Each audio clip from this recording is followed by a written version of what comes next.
My name is Jen. I'm a prior fat girl, and I have had a journey of losing 90 pounds over the past 4 years and have maintained that weight loss.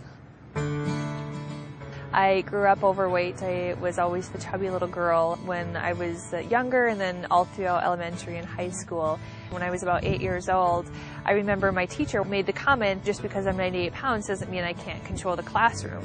It was that point that I realized that in 3rd grade I weighed more than my teacher. I weighed more than 98 pounds. And since then, weight was always an issue because I was always comparing myself to what everybody else was at. I was so good at convincing everybody else that I was fine that I convinced myself I was fine. I didn't go to prom because I convinced everybody else that I had to work, but it was really because I didn't want to have to put on a dress, I didn't have a date, I didn't want to be worrying about what I looked like while everybody else was having fun. At the age of 26 in August, my dad and I had attended a weight loss surgery seminar. I remember sitting down in these chairs for obese people, and I filled up the chair. It was that moment that was kind of my turning point, and I knew that for the rest of my life I was going to have to fight to be healthy. I joined a gym and I began working out 5 to 6 days a week. I did a lot of walking on the treadmill and then also on the elliptical, maybe 30 to 45 minutes. A lot of people talk about what to eat and the physical side of losing weight, but I didn't realize that I would have to deal with all of the emotional side. I started PriorFatGirl.com to help document my experiences with losing weight. Through blogging, I found that the experiences that I have are not unique to me. There's a common bond that we all experience through these struggles.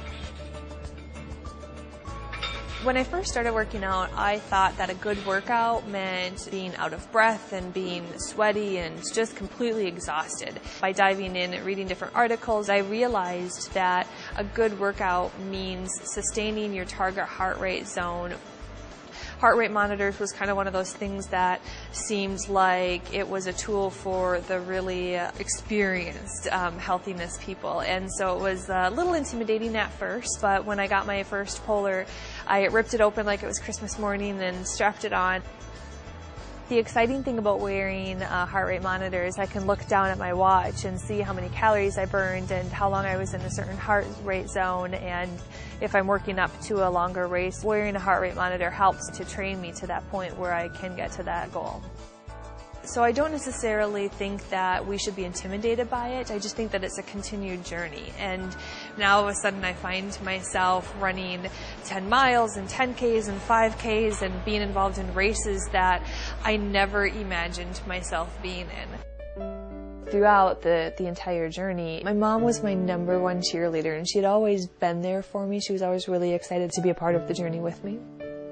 I planned a party to celebrate my 2-year healthiness journey, and then at the same time I realized that I was coming up on 100 pounds lost. 12 hours before the party, I got a call that my mom had passed away. She had been hit by a car while out on a walk. I know that she would want me to continue to be strong and to be as amazing as I can potentially be. So it's through her death that I feel like I kind of have to keep fighting. Even though I've hit an ideal weight for myself, I'm not done. The journey is not just about losing weight. It's not just about getting to a correct pant size or something that you can do for 60 days. It's about finding yourself and figuring out so much more. And that's really what the healthiness journey is about.